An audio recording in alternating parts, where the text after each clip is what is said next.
Baik, bismillahirrahmanirrahim. Kita bisa mulai ya Bapak Ibu ya. Assalamualaikum warahmatullahi wabarakatuh. Waalaikumsalam warahmatullahi wabarakatuh. Semangat pagi. Pagi. Alhamdulillahirabbil alamin. Nabiyina sallallahu alaihi wasallam wassalatu wassalamu ala asyrofil anbiya'i wal mursalin sayyidina wa nabiyina Maulana Muhammadin wa ala alihi washabihi ajmain. Rabbi sholli sadri wa yassir amri wa hlul 'uqdatam min lisani yafqahu qawli. Yang kami hormati Bapak Rektor Bapak Sama Suhendra, yang kami hormati Bapak Wakil Rektor 1 Bapak Kristanto Triwibisono, yang kami hormati Bapak Wakil Rektor 2 Pak Jadu Mardika Mansur, yang kami hormati pula Bapak Tri Broto Harsono, Bapak Dekan, dan segenap civitas akademika Institut Teknologi Telkom Jakarta yang dirahmati Allah. Pertama-tama mari kita panjatkan puji syukur kehadirat Allah Subhanahu wa taala atas segala karunia-Nya sehingga kita semua mampu diberikan kesehatan dan kesempatan untuk bisa merapati bulan Ramadan dan juga Ramadan di hari ini ya. Mudah-mudahan semoga kita semua diberikan kelancaran dan juga ibadah-ibadah yang kita jalankan hari ini bisa diterima Allah Subhanahu wa taala. Salawat serta salam senantiasa kita sampaikan kepada kita Nabi Muhammad SAW yang sama-sama kita nantikan syafaat dari yang akhir. Baik Bapak Ibu yang berbahagia, kita memasuki kajian ke hari keempat ya Soalnya. Ya hari keempat di mana dalam kesempatan hari ini telah hadir di tengah kita Bapak Ade Rahmat Iskandar. Sehat Pak Ade? Ya, baik. Alhamdulillah. Terus baik, Pak Ade sudah siapkan dan materi untuk bisa memberikan sedikit siraman rohani di kajian Ramadan di hari ini. Baik, sebelum kita mulai pemaparan kajian dari Bapak Ade, kita minta dimulai acara pada hari ini dengan baca Bismillah bersama-sama. Bismillahirrahmanirrahim. Baik, tanpa menunggu lama lagi, kita langsung silakan kepada Pak Ade untuk bisa menyampaikan kajiannya pada hari ini. Pak Ade, waktu dan tempat kami persilakan. Baik, terima kasih Pak Ilham. Mohon izin suaranya jelas ya Pak Ilham ya? Pak Ade, jelas. Pak Ade. Baik, Assalamualaikum warahmatullahi wabarakatuh. Waalaikumsalam warahmatullahi wabarakatuh. Yang saya hormati Pak Rektor, Pak Dr. Agus Ahmad Suhendra, Pak Warek 1, Pak Warek 2, Pak Dr. Kristanto, Pak Dadu, yang saya hormati Pak Dekan, Pak Tri Broto Harsono, yang saya hormati Bapak Ibu guru-guru semua sepertinya nih. Tidak lain di kesempatan ini adalah hanya menjalankan amanah untuk sharing risalah ilmu agama. Bismillah, alhamdulillah, nahmaduhu wa nasta'inu wa nastaghfiruh wa na'udzu billahi min syururi anfusina wa min sayyiati a'malina. May yahdihillahu fala mudilla lahu wa may yudlil fala hadiya lahu. Asyhadu an la ilaha illallah wahdahu la syarika lahu wa asyhadu anna Muhammadan abduhu wa rasuluh. Ya ayyuhalladzina amanu taqullaha haqqa tuqatih wa la tamutunna illa wa antum muslimun. Alhamdulillah, puji syukur milik Allah, pada siang ini kita dipertemukan dalam keadaan sehat walafiat. Terutama kita yang patut dan sepantas senantiasa kita syukuri adalah nikmat iman Islam, nikmat kesempatan, dua nikmat yang sering dilupakan oleh manusia, nikmat kesehatan dan kesempatan, nikmat sunnah yang kita peroleh. Alhamdulillah. Oke, mohon maaf seperti yang tadi saya disconnect ya. Allah Subhanahu wa taala berfirman di dalam Quran surat Ali Imran ayat 200, ya ayyuhalladzina amanu sabiru wasabiru warabitu wattaqullaha la'allakum tuflihun, yang artinya wahai orang-orang yang beriman, bersabarlah kamu dan kuatkanlah kesabaranmu dan tetaplah bersiap siaga dan bertakwalah kepada Allah agar kamu beruntung. Hadirin rahimani wa rahimakumullah. Pada kesempatan ini kita akan mengambil inspirasi dari dua hadis. Pertama adalah saya ingin sharing mengenai salah satu sahabat Rasulullah, sahabat ke-6, yaitu Habad bin Al-Arad. Yang kedua adalah saya akan memaparkan Suatu hadis yang mulia yang dipaparkan oleh hadis riwayat Muslim di dalam kitab Riyadhus Shalihin yang dikarang oleh Imam An-Nawawi. Bapak dan Ibu, seperti yang kita ketahui bahwa mulianya seseorang dengan berilmu ya. Kita mengetahui bahwa Imam An-Nawawi itu adalah ulama yang soleh, ulama salafus soleh yang lahir 631 Hijriah dan meninggal di usia 676 Hijriah. Jadi usia beliau itu boleh dikatakan muda, 45 tahun itu masih muda ya. Apalagi kontribusinya dengan kitab Riyadhus Shalihin, kita sekarang membacanya. Setiap kajian-kajian yang bermanhaj salafus soleh atau ahli sunnah wal jamaah, mungkin ada ratusan juta orang di dunia atau miliaran, bisa jadi beliau sangat berpanen pahala. Jadi Imam Nawawi ini yang sangat penting untuk kita pelajari di kitab Riyadhus Shalihin. Ini kitab yang wajib ada di rumah kita selain kita mengikuti kajian-kajian tentunya. Karena beliau itu berjanji di dalam menulis kitab ini adalah yang pertama adalah menurut Imam An-Nawawi, saya hanya akan menuliskan, mungkin bahasa kitanya ya, Anda hanya akan menuliskan di dalam kitab Riyadhus Shalihin ini adalah hanya hadis-hadis sahih ataupun hasan yang disahihkan, yang diriwayatkan dari hadis Bukhari, Muslim, An-Nasai, Tirmidzi, Abu Daud. Jadi kalau kita dengan mempelajari kitab ini, itu udah pedoman hidup kita. Selain tentunya berpatokan kepada Al-Quran dan Sunnah. Tentu sebagai Muslim kita berpatokan kepada dua hal, Allah kalau Rasul. Allah berfirman, Rasulullah bersabda, itu yang kita pegang. Adapun ketika kita berbicara hadis, mungkin kita kenal ada hadis yang sahih, hasan, hadis yang dhaif, hadis yang palsu gitu ya.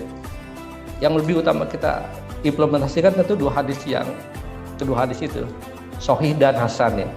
Hasan masih bisa kita pakai, tetapi kalau kadarnya sudah dhaif, apalagi hadisnya palsu, mungkin sudah harus kita tinggalkan ya. Mungkin seperti kita kenal hadis Allahumma lakasumtu wa bika amatu, doa itu kita berbuka. Itu sebenarnya hadisnya adalah hadis yang dhaif ya. Tetapi boleh kita amalkan karena selama bukan ibadahnya syar'i gitu ya. Itu kan hanya berdoa. Mungkin yang contoh yang hadis yang sahih yang dibacakan oleh Rasulullah menceritakan sebaik-baik yang bersaum adalah saum Daud gitu. Makanya ketika kita sudah minum, kita berbuka, mungkin kita baca Bismillah, kita minum, kemudian kita berdoa, Zahabal suma'u wa btalatil uruku wa sabatal ajri insyaallah. Jadi telah hilanglah dahaga, telah basahlah kerongkongan. Insyaallah ada pahala yang diperoleh. Jadi sebenarnya kita akan membahas, saya izinkan membahas siapa sih sahabat Nabi Habab bin Al-Arat ini. Kita mungkin kalau saya sarankan ketika Bapak Ibu tertarik untuk menyimak riwayat para sahabat, mungkin kajian tematiknya dari Ustaz Khalid Basalamah itu sangat tematik dari sahabat 1 sampai sahabat ke-40. Rasulullah SAW mengatakan bahwa Abu Bakar di surga, Umar di surga, Utsman di surga, Ali di surga, Tolhah di surga, Jubair bin Am di surga. Itu adalah ucapan Rasulullah. Dan apa-apa yang terekam dalam kehidupan kita dari semenjak kita 50.000 tahun sebelum diciptakan sampai nanti next kedepannya pas kita meninggal, nextnya keluar Dajjal, keluar Yajuj dan Majuj, itu Allah sudah ceritakan gitu. Artinya ketika kita berpegang pada dua hal ini, pada Allah dan Rasul itu, dengan tidak menambah-nambah ajaran agama. Berbeda halnya dengan penelitian. Kalau penelitian memang kita eksplorasi kebaruan gitu. Kalau dalam agama, ketika Rasulullah SAW menyampaikan di dalam satu mimbar bahwa beliau menyampaikan bahwa aku sempat ditawarin oleh Allah kedua hal. Yang pertama adalah kembali kepada Tuhan pemilik semesta alam, atau yang kedua adalah diberikan kekuasaan panjang umur sampai Nabi Muhammad mungkin sampai hari kiamat tetap ada gitu, diberi kekuasaan. Dan aku lebih memilih untuk kembali kepada Tuhannya. Ketika di dalam mimbar tersebut disampaikan, semua sahabat itu diam gitu. Apalagi ketika sudah Futuh Mekah disampaikan bahwa semua Islam itu sudah sempurna disampaikan. Kemudian ketika semua sahabatnya diam di dalam mimbar itu, Abu Bakar menangis itu. Sampai sahabat mendekati, wahai Abu Bakar, apa yang membuat kau sedih? Kenapa dengan Rasulullah menyampaikan itu? Kalian tidak paham sahabat-sahabatku. Artinya dengan Rasulullah menyatakan itu, ini adalah masa akhir Rasulullah SAW akan diwafatkan oleh Allah. Karena Rasulullah SAW sudah memilih dia lebih baik meninggal itu dan kembali kepada Robnya. Nah, kita kenal sebenarnya siapa sih Habab bin Al-Arad ini? Habab bin Al-Arad ini adalah sahabat Nabi ke-6 yang memang di dalam hadis tidak disebutkan 10 orang yang masuk ke surga ya, tetapi kita di dalam hadis-hadis yang lain bisa men-state sebenarnya Rasulullah itu secara implisit menyampaikan ada beberapa sahabat yang memang dinyatakan masuk surga juga. Habab bin Al-Arad, Bilal bin Rabah, atau yang lainnya misalkan yang tidak disebutkan eksplisit ada 10 orang yang dijamin masuk surga seperti tadi yang 6 disebutkan, nanti ada Abdurrahman bin Auf, ada Sa'ad bin Abi Waqqas dan yang lainnya. Yang menarik dari pembahasan kita di Sabar di siang hari ini adalah Habab bin Al-Arad ini adalah sang penyabar yang luar biasa, sahabat Rasulullah yang luar biasa. Kalau kita boleh katakan sabarnya, tingkat sabarnya lebih daripada Bilal itu. Kalau kita lihat riwayatnya Bilal itu ketika disiksa, kemudian Abu Bakar itu sempat membebaskan ya, walaupun siksaannya sangat luar biasa. Jadi zaman-zaman sahabat itu, ini kalau kita bandingkan dengan kita ini berada di kapal kenikmatan Islam yang luar biasa itu. Meskipun kata Rasulullah kita ini di akhir zaman itu, zaman fitnah, tetapi kita dalam sekarang ke masjid ke yang lain tidak ada pertentangan seperti itu. Di zaman Rasulullah dengan sahabatnya luar biasa. Tiap hari kalau sahabat tidak disiksa sampai sore, dibunuh tiap hari, itu sudah menjadi biasa. Sampai turun ayat untuk para sahabat dan Rasulullah untuk berhijrah. Zaman Rasulullah itu kan berhijrah 2 kali. Pertama adalah ke Habasyah ya. Mungkin sekarang Ethiopia ya. Yang kedua adalah ke Madinah. Ke Habasyah ini yang kita kenal itu ada pendeta yang namanya Raja Najasyi, Nasrani ya, yang akhirnya masuk Islam. Maka di sini kan itu keluar pertama yang namanya sholat gaib ya. Jadi Bapak dan Ibu kalau kita mengetahui ada sholat gaib, karena Raja Habasyah ini adalah pendeta yang dia menanti akan ada suatu nabi yang lahir gitu ya. Akhirnya dia di dalam Al-Qur'annya dia masuk Islam lewat Ja'far bin Abi Thalib yang menyelipkan potongan Qur'annya di dada. Ketika rakyatnya memaksa, aku dalam keyakinanku, artinya aku sudah mengaku Islam itu. Raja Najasyi yang belum sholat, belum zakat, belum puasa seperti kita, ketika meninggal Rasulullah menyampaikan dia masuk surga itu. Sampai Rasulullah SAW melaksanakan sholat gaib itu. Habab ini belum datang. Saat belum datang, Habab ini luar biasa. Jadi penyiksaannya karena Habab ini adalah budak ya. Cuma membedakan dengan Bilal kan, kalau Bilal itu dari Habasyah, jadi mohon maaf mungkin kulitnya hitam legam itu. Kalau Habab bin Al-Arad ini memang dari Bani Tamim. Jadi kalau kita lihat Habab bin Al-Arad ini kulitnya putih, pintar gitu ya. Mungkin ganteng gitu ya. Ini ada beberapa kelebihan. Dia punya kemampuan untuk membuat pedang. Kalau kita cerita dari Habab bin Al-Arad itu tiap hari itu siksaannya luar biasa, Mas. Di zaman sekarang mungkin sepertinya tidak akan ada orang kalau disiksa dengan yang luar biasa. Bagaimana dia disiksa dengan baju besi yang ditempelkan di badannya itu.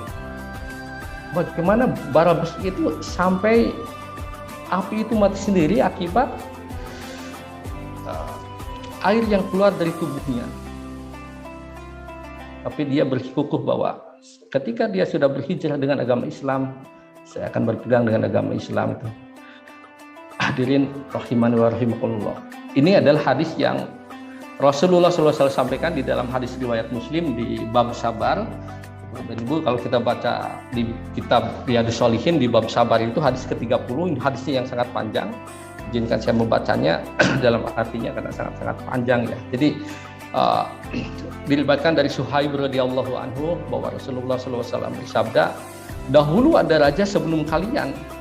Ini artinya berbicara kepada Habab bin Al-Arad, berbicara kepada Bilal, berbicara kepada kita kenal Ammar bin Yasir, bagaimana ketika 9 tahun dia menyaksikan dengan mata kepalanya sendiri ibunya yang masih hamil ditusuk perutnya. Di riwayat yang lain, mohon maaf, di kemaluannya itu dibunuh itu. Ayahnya dibunuh sampai Rasul itu melihat, tetapi belum ada ayat turun. Dia bersabar. Sobron ala Yasir, sabarlah keluarga Yasir. Kalian pasti masuk surga itu. Masuk surga itu tidak mudah Bapak dan Ibu ya, Masya Allah. Jadi ketika Ammar bin Yasir yang masih kecil, dia sempat paksa, kuburlah kepada ajaran Muhammad. karena saya akan membunuhmu dengan cara yang luar biasa, sangat sadis menurut Abu Jahal itu. Saya akan iris-iris kamu. Sampai Ammar bin Yasir bilang kan, saya kufur kepada ajaran Muhammad. Kemudian ada unta lewat. Abu Jahal bilang, kamu bilang bahwa unta itu adalah Tuhan saya. Oke, Tuhan itu unta saya. Kemudian dilepaskanlah sama Abu Jahal. Dengan berangkat dia datang ke Darul Arqam ya. Ketahui bahwa di zaman-zaman awal itu Rasulullah semuanya berkumpul di sana, kemudian dan dia menangis itu anak kecil luar biasa di zaman para sahabat itu. Al-Quran belum lengkap seperti kita, hadis belum banyak, tetapi keimanannya luar biasa itu. Kemudian dia menyatakan kepada Rasulullah begini. Wahai Ammar, bagaimana dengan hatimu? Apakah hatimu meyakini bahwa kamu kufur? Tentu tidak ya Rasulullah. Kalau begitu katakan lagi ketika Abu Jahal atau konco-konconya memaksamu gitu. Kita kembali ke Habab bin Al-Arad ya. Jadi Habab bin Al-Arad itu tidak ada yang membebaskannya. Jadi ketika ini hadis sepertinya siksaan yang luar biasa kepada para sahabat ini ketika Habab bin Al-Arad datang kepada Rasulullah yang sedang beribadah di Ka'bah, digerayin pakai selendangnya karena panasnya, kemudian ya wahai Rasulullah, pernahkah Anda berdoa untuk kami? Mungkin kepada Habab bin Al-Arad, Bilal bin Rabah atau yang lainnya yang disiksa tiap hari pagi sampai sore terus menerus itu, dibunuh udah menjadi kebiasaan gitu ya. Pernahkah berdoa untuk kami? Kata Rasulullah SAW, sesungguhnya ada suatu umat di terdahulu yang mereka itu disisir dari kepalanya dengan gergaji besi dan tetap teguh dengan ajaran Islam. Tetapi kalian ada termasuk kalian yang terburu-buru. Bahkan ini bukan artinya Rasulullah itu tidak membela sahabat, tapi ternyata ada yang akan saya disampaikan di dalam hadis yang diriwayatkan oleh Suhaib radhiyallahu anhu ini di bahasan bab sabar di bab hadis ke-30. Kita bacakan dari Suhaib radhiyallahu anhu bahwa Rasulullah SAW menyampaikan, dahulu ada suatu raja dengan seorang tukang sihir. Seorang tukang ini udah sangat tua. Jadi dia berkata kepada raja tersebut, wahai raja, kirimkan aku seorang anak muda karena aku sudah tua renta. Ya, mungkin dia akan mati. Jadi untuk aku didik ilmu sihir. Dan raja ini raja yang kufar, raja yang jolim, raja yang mengaku sebagai Tuhan itu. Kemudian dikirimlah seorang pemuda kepada tukang sihir tersebut. Si pemuda tersebut ketika akan berjalan ke tempat tukang sihir, dia melewati seorang pendeta atau rohib. Nah ini mungkin yang harus kita pahami di akhir kita belajar dari Quran, hadis, karena jangan sampai kita terbawa oleh ajaran-ajaran liberal. Ini adalah ada syubhat-syubhat dari kaum liberal, mungkin dari Islam liberal atau yang lain, mengatakan Rasulullah pernah salah gini, oh Allah itu salah gini gitu. Mereka salah gitu. Yang disebut dengan pendeta atau rohib di sini adalah pendeta atau rohib yang mengakui agamanya tauhid. Inna dina indallahi Islam. Agama yang diakui oleh Allah itu hanya Islam. Semua agama itu Islam awalnya. Jadi ketika Salman Al-Farisi ketika masuk Islam dia kan masih Nasrani, masih Kristen itu. Tetapi ketika dia disampaikan pendeta, sampaikanlah itu kembalilah. Orang Yahudi tahu dia menunggu ke Yastrib ya. Jadi yang berbicara di sini itu adalah tentu kita berbicaranya karena waktu kita terbatas sampai jam 1 kita jangan sampai salah sangka nanti kalau gitu kita bolehlah cuma agama sama nih dengan Kristen boleh gitu ya, dengan Yahudi boleh, dengan Hindu boleh, dengan tidak, urusan agama itu kita harus strict teman-teman Bapak Ibu rahimahullah. Jadi kemudian ketika dia melewati si pendeta tadi, dia kagum dengan pendeta dan dia mengucapkan ajaran-ajaran agama tauhid, dia takjub gitu. Sehingga tiap hari dia akan datang ke tempat penyihir tadi, dia selalu duduk dengan takjub menyimaknya. Sampai akhirnya dia datang terlambat ke tempat penyihir, kemudian dia dipukuli.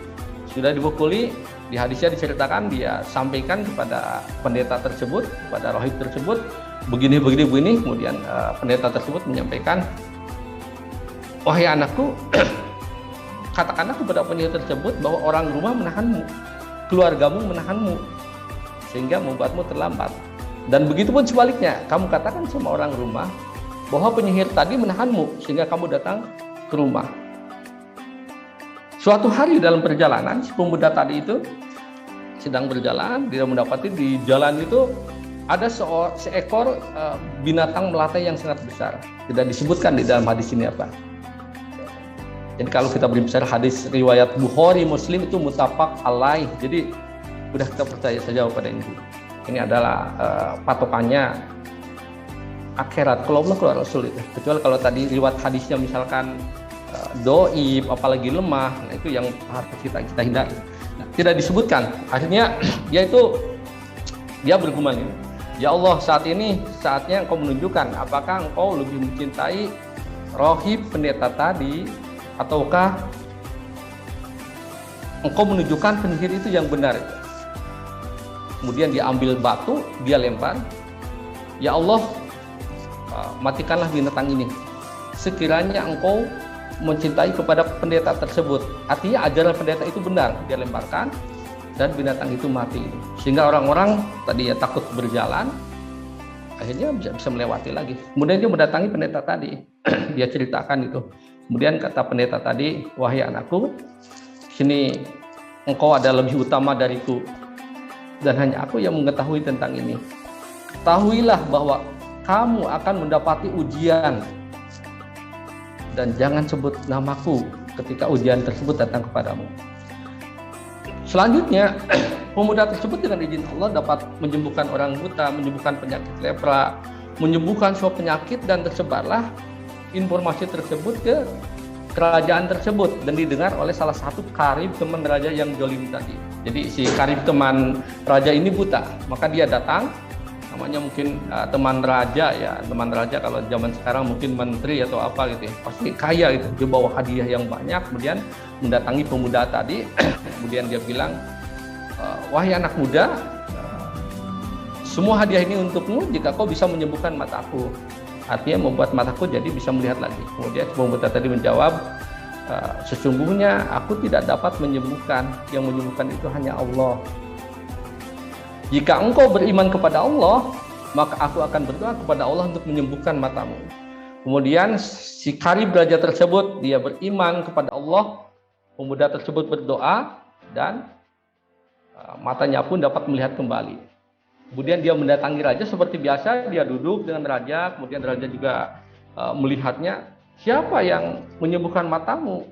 Dia bercerita, Tuhanku. Kemudian raja tadi bertanya lagi, apakah ada Tuhan yang lain selain Tuhanku? Tuhanku dan Tuhanmu, karib tersebut berkata. Kemudian si karibnya raja tadi disiksa, siksaan yang luar biasa, sehingga ia menyebutlah ke nama si pemuda tadi. Maka si pemuda tadi dipanggil, kemudian si raja mengatakan, wahai anakku, sihirmu sangat luar biasa, kamu bisa menyembuhkan orang buta, bisa mengobati penyakit lepra, bisa membuat begini begitu dengan sihirmu gitu. Kemudian si pemuda tadi menyatakan, sesungguhnya yang menyembuhkan itu adalah Allah. Si pemuda tadi disiksa dengan siksaan yang luar biasa sampai akhirnya ia menyebutkan juga si keberadaan pendeta atau si rohib tadi. Akhirnya pendeta tersebut ya ditangkap, bahasa kita mungkin ditangkap. Kemudian raja berkata, kembalilah kepada ajaran agamamu yang terdahulu. Karena dianggapnya semua ajaran agama tersebut adalah menyembah si raja kufar tadi, menganggap dia sebagai Tuhan, sama mungkin seperti Namrud, seperti Fir'aun yang ingin dianggap sebagai Tuhan gitu ya. Nah, kemudian pemuda tadi menolak gitu. Akhirnya ia digergaji dari kepalanya sampai badannya terbelah jadi dua. Kemudian si karib raja tersebut sudah ditunjukkan tadi, kembalilah kamu ke jalan agama terdahulu. Karib tadi menolak juga. Ia pun digergaji, dibelah badannya sampai terbelah jadi dua. Selanjutnya ia bertanya kepada pemuda tadi. Dia berkata kepada persahabatnya, bawa nih para pemuda ini, bawa ke atas gunung. Sahabat-sahabat Raja membawa ke atas gunung, kemudian sampaikan, kalau si pemuda ini kembali ke jalan ajaran agama yang terdahulu, artinya menyembah raja itu, artinya ke masa kufar tadi itu, artinya ia lepaskan itu. Kalau dia tidak mau, lemparkan dari atas gunung, sehingga ia akan mati gitu. Kemudian si pemuda tersebut di gunung dia berdoa, ya Allah, tolonglah aku dari kejahatan orang-orang jahat ini berdasarkan apa yang kau kehendaki. Di hadisnya seperti itu. Hadirin rahimani wa rahimakumullah. Akhirnya Allah guncangkan gunung tersebut dan para pengawal raja tersebut terlempar. Raja tersebut datang berjalan kaki. Kemudian raja bertanya, apa yang sudah dilakukan kawan-kawanku? Ya, tersebut mengatakan bahwa Allah yang menyelamatkanku dari kejahatan kawan-kawan. Kemudian dia ditangkap kembali oleh sahabat-sahabat raja yang lain. Raja memerintahkan dia untuk dibawa ke tengah laut dan ditenggelamkan jika dia tidak mau kembali ke ajaran agamanya. Pemuda tadi berdoa yang sama, ya Allah, tolonglah aku dari kejahatan orang-orang jahat ini berdasarkan apa yang kau kehendaki. Kapalnya terbalik, kemudian pemuda itu jalan kaki ke raja tadi. Kemudian si pemuda tadi berkata kepada raja, wahai raja, ini perkataannya ditunjukkan untuk raja, kamu tidak akan pernah bisa membunuhku kecuali kau memenuhi permintaanku. Kemudian raja tadi bertanya, apa yang kamu inginkan? Si pemuda tadi berkata kepada raja, kumpulkanlah semua orang-orang di dalam suatu lapangan, mungkin rakyatnya di kerajaan tersebut, kemudian saliblah aku di dalam suatu tiang, kemudian ambillah anak panah dari busur yang aku punya, kemudian dipanahkan ke arahku sambil membaca dengan nama Allah Tuhan pemuda ini, maka dengan itu niscaya kamu bisa membunuhku. Maka si raja pun mengumpulkan orang-orang di suatu lapangan yang besar, kemudian dia mengambil anak panah dari busurnya pemuda tersebut, kemudian si pemuda tadi udah disalib di dalam satu tiang, kemudian dia menyebutkan dengan nama Allah.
Oh ya, waktunya sudah habis, izin setengah menit. Baiklah. Jadi sebagai closing, mungkin kita sekarang asing kalau kita ke masjid, wah ini dianggap soleh nih, oh dianggap hijrah gitu. Tetaplah istiqomah Bapak dan Ibu, sabarlah dalam keimanan Islam kita, sabarlah karena insya Allah Allah itu Maha Penyayang. Allah itu akan memberikan pahala sesuai dengan kadar kekuatan kita. Semakin tinggi para nabi, tobatnya semakin besar nabi para sahabat. Nah, kita sekarang jauh jadi akhir zaman. Semoga kita bisa mengambil pelajaran dari hikmah Khabbab bin Al-Arat dan sahabat pemuda tadi yang istiqomah dan sahabat karib raja tersebut dan rohib tadi. mohon maaf jika ada kehilapan, yang benar dari Allah, yang salah dari kesalahan anak pribadi. Subhanallahumma bihamdika asyhadu an la ilaha illa anta astaghfiruka wa atubu ilaik. Assalamualaikum warahmatullahi wabarakatuh. Waalaikumsalam warahmatullahi wabarakatuh. Terima kasih Pak Ade atas salah tadi. Mudah-mudahan kita bisa mengambil hikmah dari apa yang disampaikan tadi. Dan Bapak Ibu sekalian, demikianlah kegiatan kajian Ramadan pada hari ini. Kita akan berjumpa lagi di episode berikutnya dengan tugas yang berbeda lagi, karena nanti setiap hari akan ada tugas yang berbeda. Mudah-mudahan nanti Bapak Ibu diberikan kesehatan dan juga kesempatan untuk bisa terus bergabung di kajian Ramadan untuk hari-hari berikutnya. Demikian kita tutup saja agenda pada hari ini dengan membaca Alhamdulillah. Baik, atas nama semuanya.